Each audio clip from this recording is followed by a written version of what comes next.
didn't move to the hollow to find ghosts.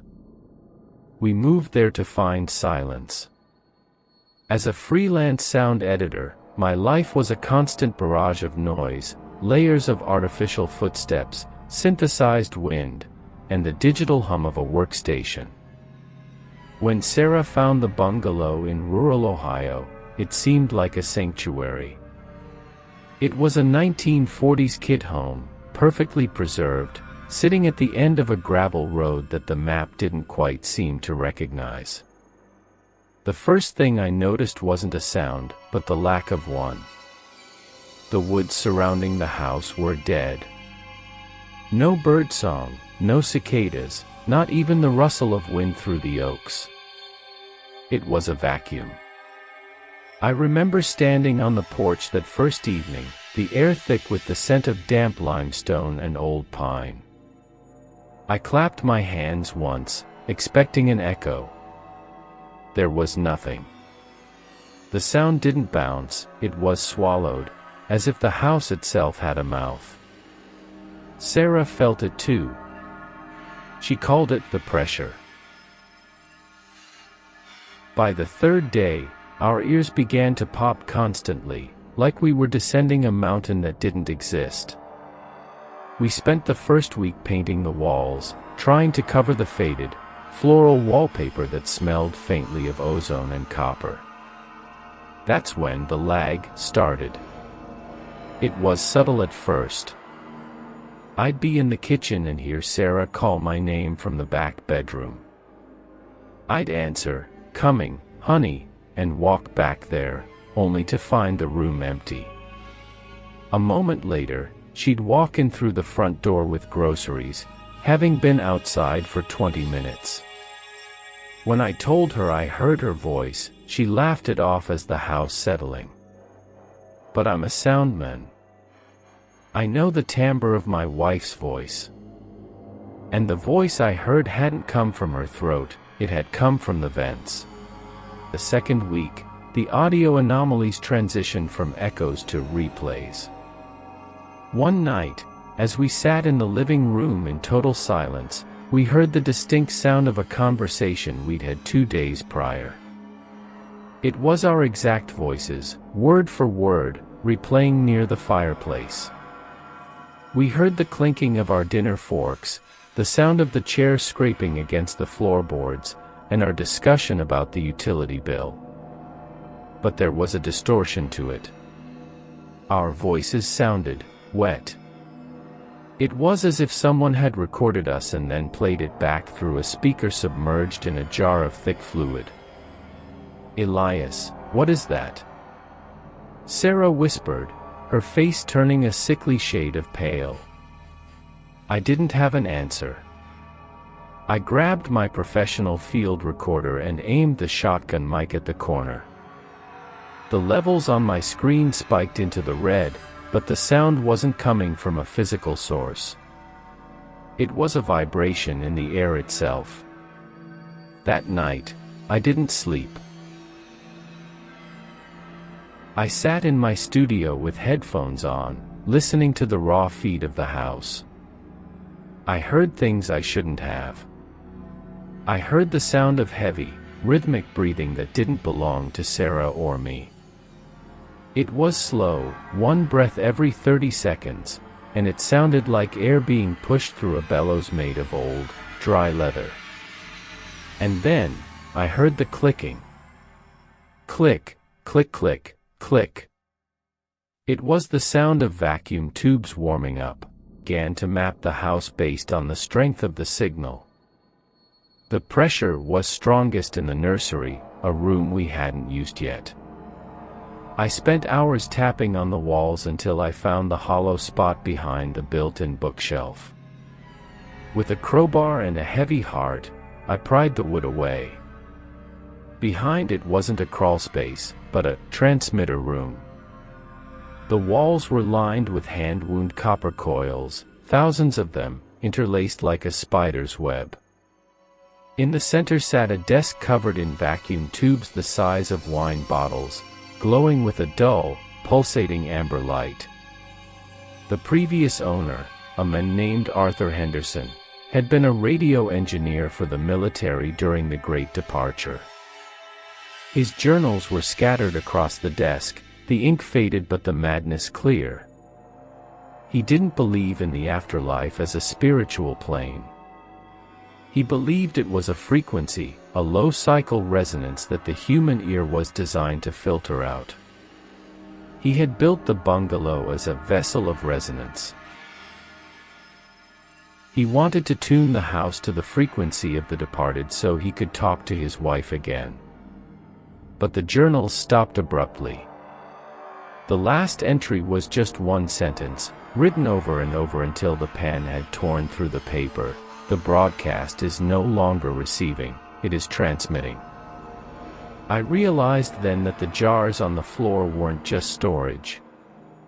They were filled with a dark, viscous vital fluid, likely his own, used as a biological conductor to keep the tubes glowing long after his expiration.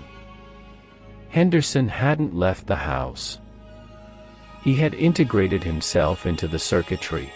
Haunting turned visceral when our daughter, Lily, started talking to the men in the floor. We would find her sitting in the center of the kitchen, her head tilted at a sharp, unnatural angle, staring at the floorboards. "What is he saying, Lily?" Sarah asked, her voice trembling with a terror she could no longer hide. "He's not saying anything, Mommy," Lily replied, her eyes wide and glassy. "He's just making the sound of the stars." That evening, the mimicry escalated. I saw Lily standing at the end of the dark hallway. I called out to her, but she didn't turn. As I walked closer, her body began to jitter, moving in a stop-motion cadence. When she finally turned around, it wasn't Lily. It was a creature that had been woven out of static and shadow, a rough approximation of a child. Its mouth opened, but no teeth were inside, only a glowing amber vacuum tube embedded in the back of its throat. It let out a burst of high-frequency white noise so intense that the windows in the hallway shattered. I fell to my knees, my ears erupting in a sharp, crimson discharge. The sonic parasite wasn't just haunting us, it was attempting to rewrite our physical forms into a digital signal. It wanted to harvest our resonance to power the broadcast. The house began to play back the future. This is the part that still keeps me awake, the part that no doctor can explain. Sarah and I were huddled in the living room, the doors barricaded, when we heard the sound of the house replaying Tomorrow Morning. We heard the sound of the front door being kicked in. We heard the sound of a heavy, metallic object, a meat cleaver or an axe, striking the hardwood. And then, we heard our own screams. It wasn't a premonition. It was a set frequency. The house was broadcasting a reality it intended to create. We heard the wet, rhythmic thud of our own unmaking. We heard the radioman, Arthur Henderson's reanimated corpse, held together by copper wire and static, dragging our bodies toward the basement. The sound of our own expiration was so clear, so detailed, that I could hear the specific way the air left Sarah's lungs for the last time. It was a cacophony of horror, a loop of sound that refused to end. "We have to change the frequency," I gasped, grabbing my sound mixing board. I realized that if the house was a transmitter, I had to be the jammer. Dragged my equipment into the nursery, into the heart of the copper web. The radioman was there. He emerged from the floorboards like a distorted image on a bad television screen, his limbs elongated and his skin shimmering with electromagnetic interference. He didn't move like a living thing, he moved like a glitch. He reached for me, his fingers hummed with a voltage that charred the air. I didn't run.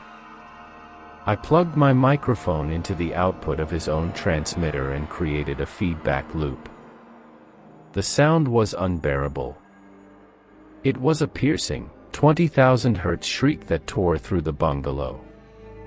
The vacuum tubes began to explode, showering the room in shards of glass and ancient, boiling fluid. The radioman shrieked, a sound that was a mixture of a human sob and a mechanical grind, as his form began to unravel, his resonance being cancelled out by the very loop I had created. Sarah grabbed Lily and me, and we ran. We didn't take the car, we ran through the dead woods until we hit the main highway, the sound of the house collapsing in a final, thunderous burst of static behind us. The police found the house a week later. It hadn't burned down. It had imploded. The wood was twisted as if a giant hand had wrung it like a wet cloth. There was no sign of Arthur Henderson or his equipment. We live in a high-rise city now, surrounded by the constant noise of traffic and people. Most people hate the noise. I love it. Because as long as the world is loud, I know I'm not hearing the lag. But sometimes, late at night, when the city finally goes quiet for just a second, I hear it. A soft, rhythmic clicking from the back of my own throat. Click, click, click. And I wonder if the frequency didn't just haunt the house. I wonder if it's still broadcasting from inside me. Called it the Gull's Nest, a quaint name for a house that looked like it had been coughed up by the Atlantic itself. Mark and Elena weren't looking for history, they were looking for a clean slate. After the chaos of London, the noise, the grime, the suffocating proximity of 8 million strangers, the Cornwall coast felt like the edge of a new world. The bungalow was built directly into the granite cliffside, its back rooms carved from the living rock, while the front windows looked out over a gray, churning sea that never seemed to sleep. It was cheap. That should have been the first warning. The estate agent, a man with nervous hands and a collar that didn't quite fit, had avoided the kitchen during the tour. He spoke of the purity of the air and the isolation of the soul, phrases that sounded more like a sermon than a sales pitch. We signed the papers on a Tuesday. By Thursday, we were moving in. The air inside the bungalow was different. It didn't smell like old wood or the salt of the sea. It smelled of bleach, sharp, alkaline, and so clinical it made my eyes water. I thought perhaps the previous owners had simply been meticulous. I didn't realize they had been desperate. The walls were a stark, blinding white, painted over so many times that the corners of the rooms were rounded, smoothed out by layer upon layer of heavy lead paint. That first night, the silence was broken by a sound I couldn't identify. It wasn't the wind. It was a rhythmic, dry scratching. Scritch. Scritch. Scritch. Like a fingernail on a chalkboard, muffled by a heavy cloth. It seemed to come from inside the walls, not from rodents, but from the stone itself. It started by the drains. On the third morning, Elena pointed out a thin, crystalline trail leading from the shower floor to the hallway. It looked like salt, but when I touched it, it felt oily, leaving a faint, stinging sensation on my fingertips. It didn't taste like the sea. It tasted like iron and lye. Maybe it's an old plumbing issue, Mark suggested, though his voice lacked conviction. As the days crawled by, the salt trails multiplied. They began to map the house, white, jagged lines connecting the bathroom to the kitchen to the bedroom. And then, there was the scouring sound. Every afternoon, between 2 o'clock and 4 p.m. when the sun hit the cliffs at a specific angle, the scratching would intensify. It sounded like someone was taking a heavy pumice stone to the granite walls just behind the plaster. I began to notice a change in Elena. She was always a clean person, but it became an obsession. She started washing her hands until the skin was raw and weeping. She complained that she could feel dust on her skin that wouldn't come off, a dust that she claimed moved when she wasn't looking. "I can't get clean, Mark," she whispered one night, her eyes wide and bloodshot. "The house, it keeps leaving things on me." I looked at her arms in the moonlight. The salt trails weren't just on the floor anymore. There were thin, white crystalline lines etched into her forearms, following the paths of her veins. Checkers found the history of the house hidden in the rock-carved larder. Under a loose granite slab lay a stack of notebooks, their covers stiff with dried brine.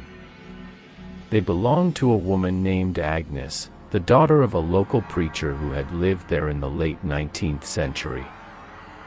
Agnes didn't write about God. She wrote about the Scourer. She believed the world was fundamentally soiled by human presence, that every breath we took, every thought we had, left a film of filth upon reality. Her writing was a descent into a specific, clinical madness. She wrote about the holy white of the bone, and how the only way to be truly pure was to remove the layers of the world. The entries became increasingly disturbing. She described using caustic soda and cigarette to cleanse her own reflection in the mirror. She wrote about a negative presence, a woman she saw in the corner of her eye who was so clean she was invisible. The last entry was a single sentence, scrawled in a hand that barely looked human: "I have reached the granite. There is nothing left to scour but the soul." I realized then that Agnes hadn't just passed away in this house. She had erased herself. She had scrubbed at her own biology until there was no Agnes left, only a lingering, vengeful vacuum, a negative space that hated the presence of living, breathing, unclean things. The first time I saw her, I thought my vision was failing. I was in the hallway, heading to the kitchen for water, when I saw a patch of the world that was empty. It wasn't a shadow. It was the opposite. It was a hole in the light, a figure-shaped void that was so white it hurt to look at. The Scourer stood at the end of the hall. She had no features, no eyes, no mouth, no hair. She was a silhouette of pure, bleached nothingness. As she moved, the wallpaper behind her turned white, the color literally drained from the world as she passed over it. I tried to shout for Elena, but my throat felt like it was filled with dry sand. The Scourer raised a hand, a jagged, skeletal thing that looked like it had been carved from sea salt, and mimicked the motion of scrubbing. Scritch. Scritch. Scritch. The sound wasn't coming from the walls anymore. It was coming from inside my own skull. I felt a searing heat on my shoulder. I looked down and saw my shirt disintegrating, the fabric turning to white ash. Beneath it, my skin was becoming pale, the pigment being vacuumed out of my cells. "Mark. Help me." The scream came from the bathroom. It wasn't a scream of pain, but of absolute, existential terror. I threw myself against the bathroom door. It was locked, but not with a bolt. It was sealed. A thick, white crust of salt had grown over the frame, welding the wood to the stone. Inside, the sound of rushing water was deafening. But it didn't sound like water. It sounded like the hiss of 1,000 snakes. I kicked the door, my boots cracking against the salt shell, until the wood finally gave way. The room was filled with a thick, white mist that smelled of lye and burning hair. Elena was in the tub, but she wasn't bathing. She was being processed. The taps were gushing a thick, milky white fluid that hissed as it touched her skin. The Scourer was leaning over her, those featureless, salt-carved hands moving rhythmically over Elena's face. Elena's features were blurring. Her eyes were becoming clouded with white film, her lips were fusing together. The entity wasn't trying to terminate her, it was trying to purify her, to turn her into another featureless void, another resident of the negative space. Get away from her. I lunged forward, grabbing a heavy porcelain jug and swinging it at the entity. The jug passed right through her. There was no physical body to hit. The Scourer was an absence, a hungry vacuum. But the motion disturbed the mist. I grabbed Elena, her skin feeling dangerously thin and slippery, like wet paper. Her body was nearly odorless, her natural scent completely erased by the caustic fluid. I didn't look back. I dragged Elena to the car, my own hands blistering where the white mist touched them. We left everything, our clothes, our books, our memories of a life that now felt soiled in a way I couldn't explain. As we drove away from the cliffs, I looked in the rearview mirror. The bungalow stood white and silent against the gray Cornwall sky. For a split second, I saw her. The Scourer was standing in the front window, her hand raised in a slow, rhythmic scrubbing motion against the glass. The window wasn't dirty, but she would never stop cleaning it until the glass itself was gone. We live in a small, cluttered apartment in the city now. It's dusty, the walls are a dingy yellow, and the air smells of exhaust and old cooking. We love it. We never use bleach. We never paint the walls white. But the damage is done. Elena's skin never regained its color. She remains a ghostly, alabaster shade, her features slightly blurred as if she's a photograph that's been left in the sun too long.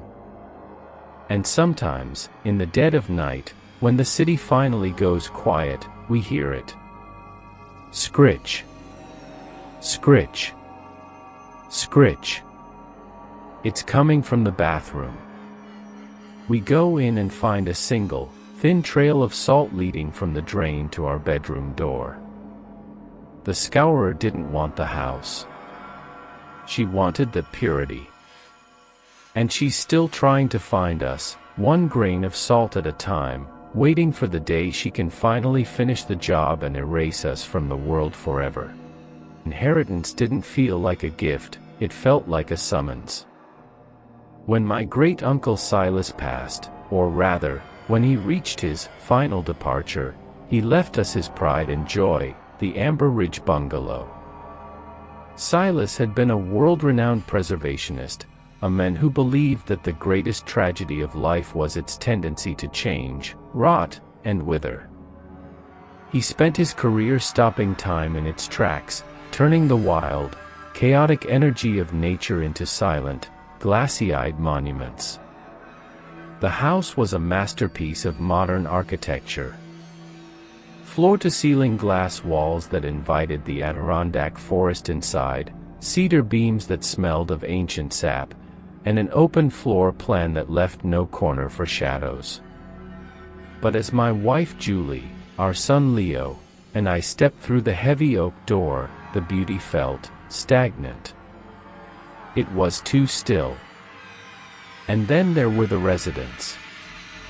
Silas's collection was everywhere.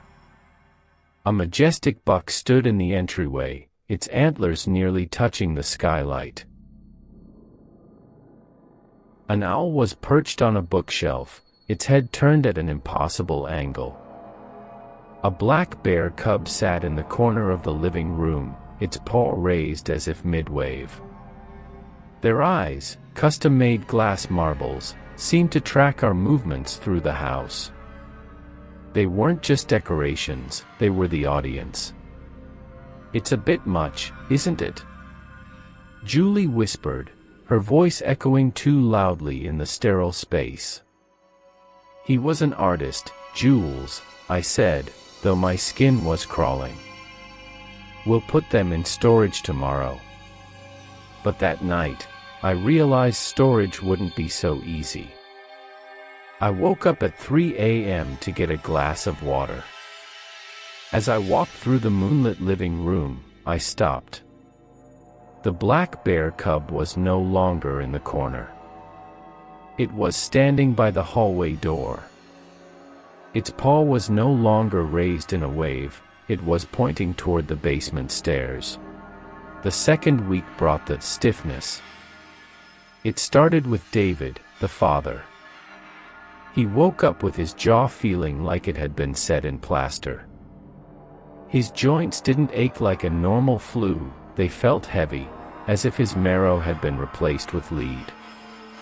"I can't quite bend my elbows, Julie," I said, struggling to lift my coffee mug. The coffee. That was the other thing. For 3 days, every liquid in the house tasted of the same chemical tang, a sharp, medicinal bite that burned the back of the throat and left a scent of ozone and formaldehyde in the sinuses. I checked the pipes, the water heater, the filters. Everything was clean. Yet, the smell persisted, emanating from the very wood of the walls. Leo stopped playing with his toys. We found him sitting on the rug, staring at the hawk perched on the mantel. "He's waiting for his turn, Daddy," Leo said, his voice flat and emotionless. "Who is Leo?" "The master. He says we have very good vessels. He says we'll look beautiful when the light hits us." I looked at the hawk. I could have sworn the bird's chest was rising and falling in a rhythmic, microscopic motion. I reached out to touch its feathers. They weren't soft. They were hard, coated in a fine, translucent resin that felt like cold skin. I found the entrance to the lower gallery, beneath the kitchen island. A hydraulic lift, silent and smooth, took me down into the belly of the mountain. If the bungalow above was a sanctuary of light, the basement was a cathedral of preservation. The walls were lined with thousands of jars, each containing a different biological component, eyes of every color, tongues, tufts of hair, and gallon after gallon of a shimmering, crimson fluid Silas called the Eternal Washington. Silas's journal sat on a steel prep table. His handwriting was frantic, obsessed with the sickness of decay.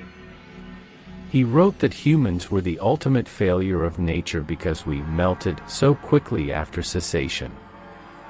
He wanted to solve the problem of the soul by fixing the body in a state of eternal perfection. The horror intensified as I read the patient logs. He hadn't just preserved animals. He had been collecting parts from the local townspeople for decades. He spoke of a composite man, his masterwork. A creature built from the strongest bones, the clearest eyes, and the most durable skin he could harvest. And then I saw it. In the back of the workshop, hidden behind a velvet curtain, was a glass tank filled with the crimson fluid. Inside was a figure. It was a mutant-like distortion of the human form, with 4 elongated arms and a torso stitched together from different skin tones. Its face was a mask of different features, a nose from one man, a jaw from another. The eyes in the tank snapped open. They were glass, but they were moving. To run for the lift, but my legs failed me. The stiffness had reached my knees. I fell to the cold concrete floor, my body becoming a rigid cage. The eternal wash hadn't just been in the jars, it was in the water we had been drinking. It was a biological setting agent. We were being turned into living taxidermy from the inside out. The lift ascended without me. I heard Julie scream from the floor above. It wasn't a scream of pain, but a scream of paralysis. I dragged myself toward the lift, my fingers scraping against the floor like dry wood. When I finally reached the living room, the sight broke what was left of my sanity. Julie was sitting in the armchair. She was perfectly posed, her back straight, her hands resting elegantly on her lap, a slight, frozen smile on her face. Her eyes were wide, darting back and forth in a frantic, silent plea, but her eyelids were pinned open by microscopic, translucent wires.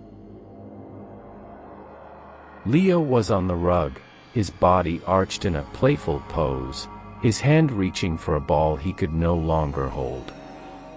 They were conscious. They could feel everything. But they were becoming statues.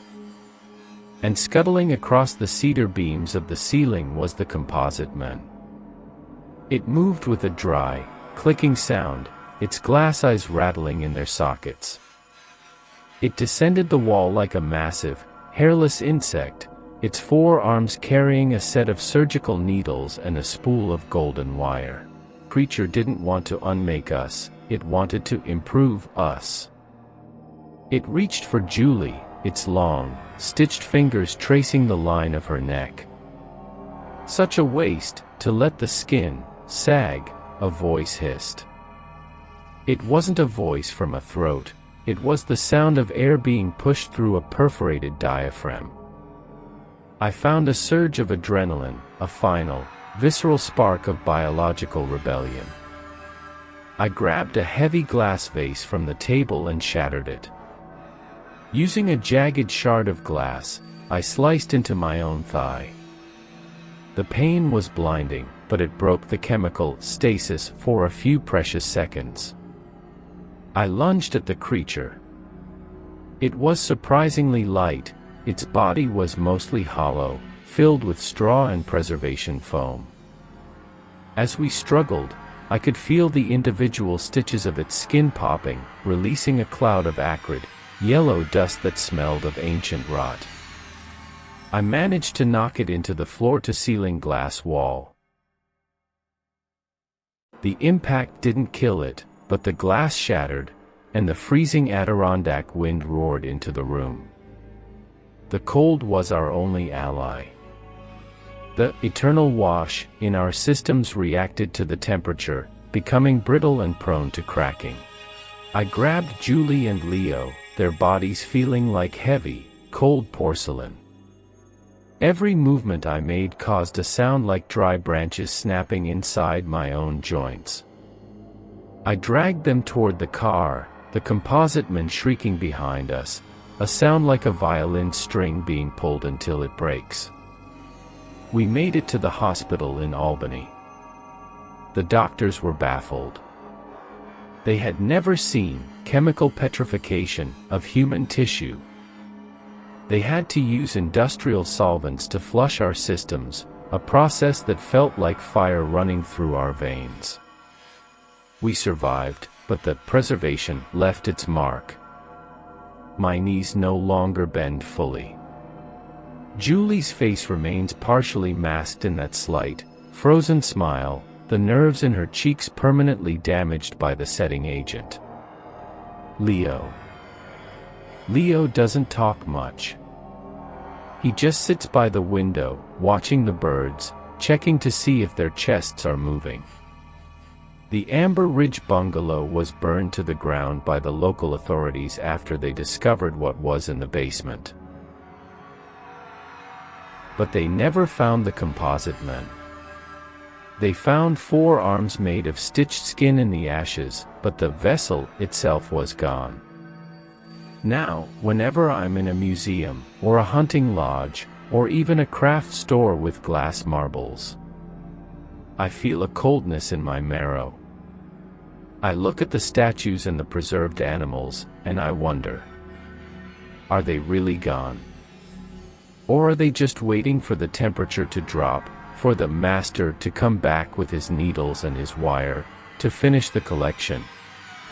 Because I know that somewhere, in a house of glass and cedar, there's an empty pedestal. And it's exactly my size.